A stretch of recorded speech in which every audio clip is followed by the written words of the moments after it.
la Argentina en esta coyuntura, ¿no? De alguna manera frente a un contexto de gran fragmentación, ¿no? Como vertebrando, ¿sí? Y articulando las distintas composiciones o las distintas fracturas que se han generado en el campo popular. Y no hablo únicamente de las cúpulas de las centrales sindicales, sino de la aparición o la irrupción de nuevos liderazgos que aún no están del todo definidos, ¿sí? En distintos planos de la acción sindical y que no intervienen solamente en aquello que tiene que ver con lo que usualmente se denomina lo corporativo, ¿no? O con las reivindicaciones clásicas del sindicalismo, sino que entra de lleno en temas que tienen que ver, por ejemplo, con la igualdad de género, ¿sí? En temas como derechos humanos, acompañando las luchas por las tierras de los pueblos indígenas, lo vimos con el caso Maldonado, entre otras cuestiones. No sé si... Sebastián, ¿cómo describirías la relación de este gobierno con el sindicalismo? Bueno, a ver, que hay sindicalistas, digamos, poco presentables y que tienen negocios non santos, digo, eso es indudable. Ahora, yo le pondría más perspectiva para meterlo justamente en esta relación con el gobierno que decís vos, digamos. Esta perspectiva destacaría dos elementos. A ver, primero, ¿por qué no hay empresarios así perseguidos o presos? Digo que los empresarios corruptos son, digamos, o brasileros o kirchneristas, digamos. No hay empresarios de otro tipo que sean corruptos, me parece que no, ¿no? Entonces, está claro que acá hay un sesgo, que acá hay una direccionalidad, y me parece que esa direccionalidad tiene que ver con lo que señalaba la colega, digamos, con el momento político, con que es un gobierno que, bueno, que tiene políticas determinadas. A lo que señalabas vos, José, en la introducción, yo te diría algo más, si querés, resumido. En Latinoamérica, los únicos dos movimientos sindicales que discuten poder en la puja distributiva son Argentina y Uruguay. Sí. Te diría de Canadá para abajo, sí. ¿Entendés? O sea, eso es algo que al sector empresarial, digamos, a la coalición que representa este gobierno no le gusta. Entonces, si hablamos de una direccionalidad obvia, no hay empresarios, digamos, perseguidos o corruptos o en el candelero. Si hablamos, digamos, de esta, digamos, de que hay un sesgo claro, y está claro que ese modelo, digamos, sindical es algo que no le gusta a los empresarios, la ecuación es fácil, ¿no? Y por supuesto, en ese contexto, el gobierno que hace, bueno, mete todos en la misma bolsa. Entonces, es lo mismo, sindicalistas, digamos, que tienen prácticas mafiosas o incluso relaciones con el narcotráfico, a, qué sé yo, digamos, Víctor Santamaría, que en sus actividades, digamos, extrasindicales son mayoritariamente de divulgación cultural, tiene una universidad, tiene un diario, tiene un grupo de medios, no es lo mismo, ¿no? Que además... Más allá del caso que en el caso de Santamaría no se le aprobó nada, digamos, y ha negado todas las acusaciones. O si querés, Roby Baradel, digamos, que es un sindicalista que vos señalabas, que también se lo quiere poner en la misma bolsa, justamente porque para atacar al actor, digamos, a este actor que es uno de los pocos, digamos, uno de los dos en Latinoamérica que discute puja distributiva, que discute poder económico, ¿no? Uno tiene ganas de coincidir con todo esto, pero lo ve a Barrio Nuevo hablando y se le van todas las ganas, Mariano. A mí me maravilla que Barrio Nuevo sea la efigie del sindicalista combativo, casi en un remedo de lo que intentó ser el propio Barrio Nuevo al principio del kirchnerismo, que recibió a los Kirchner a huevazos y a partir de ese momento quedó absolutamente bloqueado en el universo kirchnerista como dirigente de peso, y es un dirigente además que más allá de ser entretenido escucharlo, es un gran declarante, fantástico.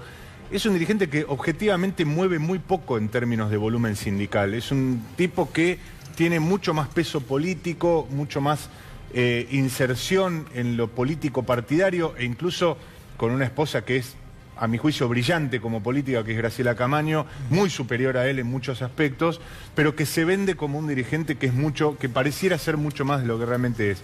Me quedaba con un dato, si sirve para las dimensiones de análisis del informe que ustedes presentaban al inicio, que más allá de la representatividad directa que tienen los dirigentes sindicales, como en volumen de afiliados directos a los sindicatos o como gestores de las obras sociales, los dirigentes sindicales son también cabezas de negociaciones salariales que van mucho más allá de ese universo acotado, si se quiere, aunque sea amplio en la región, del 32% de representatividad.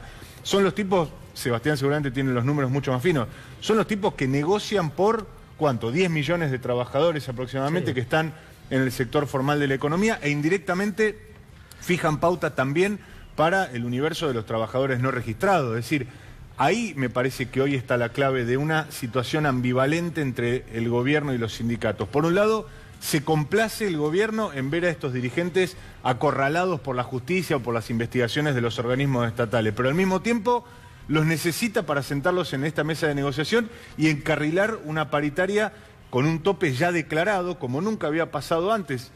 La gestión anterior era claro el direccionamiento que querían hacer en las negociaciones salariales, pero nunca era declarado. Acá el propio ministro de Trabajo dice las negociaciones salariales tienen que estar en torno del 15% que está fijado como pauta inflacionaria. Y sin gatillo. Y sin cláusula gatillo, sin sumas no remunerativas, sin sumas puente. Es decir, es un corset literalmente de 15% y que no se dispare por arriba. Yo tengo una pregunta para Sebastián. Él escribió en su momento un paper que circuló mucho acerca de cómo en cada momento histórico había un gremio que lideraba políticamente a los demás, ferroviarios en algún momento, la UOM en otro, camioneros a partir de la desindustrialización de los 90. ¿Asoma un nuevo gremio en este momento? O sea, o está tan heterogeneizado y fragmentado el universo sindical que no hay un líder, porque tampoco se ven figuras, digamos. No hubo un Ubaldini, hubo un Lorenzo Miguel, hubo un Moyano, no hay un Moyano hoy. No, está claro que esos liderazgos respondían también a una etapa particular del, si querés, del desarrollo argentino. Sí. O de la economía argentina, ¿no? Digamos, el modelo metalúrgico en la economía cerrada, digamos, una economía que se abre, es importante el transporte, y ahí tenés el Mercosur, claro. El Mercosur, ahí tenés a Moyano. En este momento yo creo que eso está por verse. Lo que sí me parece es que hay algunos sindicatos nuevos, ¿no? Digo, y que no estaban tan bajo la lupa, eso hoy son actores fundamentales. El actor ya no es el SUPE, sino el Sindicato de Petróleos Privados, digamos, claro. ¿No?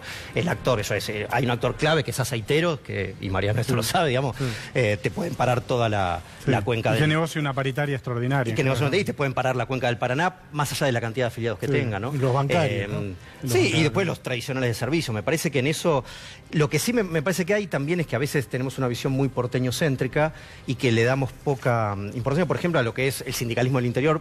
Decía yo la cuenca de la CGT San Lorenzo, la cuenca del Paraná. Ahí hay un sindicalismo muy activado, de carácter peronismo, ¿no? Esta idea también errónea, me parece que está en la prensa y en la opinión, que todo sindicalismo combativo y de base es trotskista, eso es mentira, hay un montón de sindicalismo, digamos, peronistas pero la combativos. CGT de Córdoba, que está mucho más volcada a la calle que la CGT de Córdoba, permanentemente. Cecilia, ¿cómo, digamos, tiene salida esta historia de que los sindicalistas permanecen 30, 40 años en sus sindicatos? ¿Es un dato relevante desde tu punto de vista? Qué complicada es la pregunta.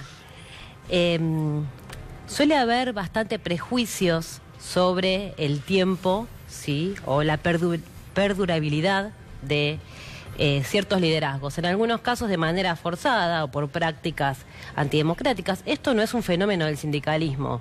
Esto es un fenómeno transversal a toda la sociedad argentina. Uno lo ve en el sector empresario, uno lo ve en el sector, uno lo ve en los elencos políticos, ¿sí? En todos los planos o en todas las instituciones de la sociedad actual existen, digamos, estos fenómenos de ciertas conducciones o ciertos liderazgos que van perdurando a lo largo de décadas. Sí, se ha cuestionado a muchos líderes políticos por eso, ¿no? Por la cantidad de tiempo que llevan en el poder. Lo cierto es que en el caso del sindicalismo, la construcción de un líder sindical, la construcción de un dirigente, no es algo que se haga de la noche a la mañana. De hecho, que un delegado sindical, un delegado de base, ¿sí? Que es una de las características, si querés, hace muchos años alguien lo había llamado la anomalía argentina, ¿no? Esta fuerte presencia de representantes directos en los establecimientos. La formación de un delegado como delegado, aprender a sentarse frente al empleador, aprender a generar consensos, a convocar una asamblea, a moderar una asamblea, a tratar de construir una posición común con sus compañeros, a dirimir conflictos internos. Eso lleva muchísimo tiempo. Sí, imagínate si cada 2 años, que son las elecciones de delegados, hay que rotar los delegados. O sea, nadie llega a aprender de todo, a cumplir ese rol. Y lo cierto que, así como sucede en el plano de la representación directa, lo vamos subiendo, digamos, a las distintas instancias orgánicas de las organizaciones sindicales, que están estructuradas internamente por estatutos que gozan de cierta autonomía, están regulados por el Estado a través de la ley de asociaciones sindicales, pero los sindicatos son entidades autónomas, se dan sus propias formas de gobierno, tienen, en general, la gran mayoría de los sindicatos, el órgano supremo es la Asamblea, ¿no? ¿no? Para ver qué característica democrática que tienen los sindicatos en relación, por ejemplo, con las empresas privadas. Son organizaciones por naturaleza democráticas. Entonces ahí puede ser que ciertos liderazgos perduren a lo largo de 10, 20, 30 años por defecto, digamos, por ciertos abusos o cierta incapacidad de generarse una alternativa opositora, y en otros casos de manera genuina, ¿sí? Aún llegando a la vejez, digamos, con un amplio reconocimiento y consenso por parte de gran parte de la base trabajadora. Y me parece que esto hay que decirlo independientemente de que existen casos sumamente polémicos y controversiales en el sindicalismo argentino. ¿Sí? Cecilia, tengo que cerrar, pero antes de irme, Mariano, una pregunta, una respuesta breve. Sí. ¿La reforma laboral, al menos en su vertiente parlamentaria, está muerta?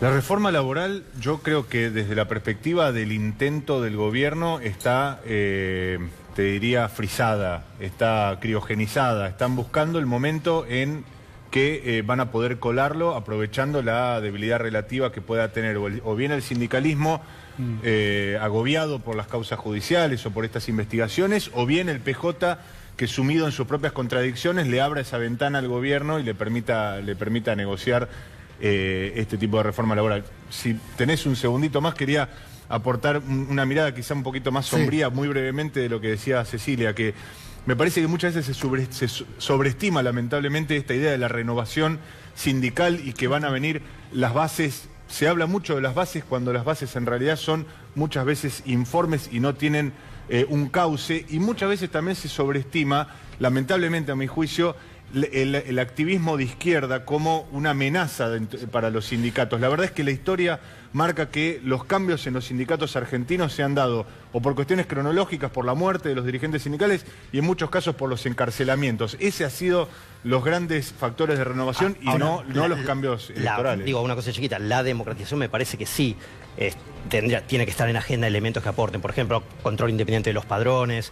Yo coincido con la colega acá, digamos, a veces se le pide al sindicalismo, no sé, el PO, ¿cuánto hace que está Altamira en el PO? ¿Hay mucha democracia interna en el PO? ¿Alguien cuestiona el liderazgo de Altamira? No, digamos. Elisa Carrió tiene mucha democracia interna en Sebastián, y perdón, los intentos democratizadores de los gobiernos siempre han coincidido con intentos flexibilizadores desde la política. Es decir, ahora, generalmente no ha habido... Pero disculpen, los tengo que despedir porque tengo otra mesa más para hablar de economía en el próximo bloque. Así que Cecilia, Sebastián, Martín, muchas gracias. Mariano, Martín, muchas gracias. Gracias a ustedes. Ya volvemos en un minuto.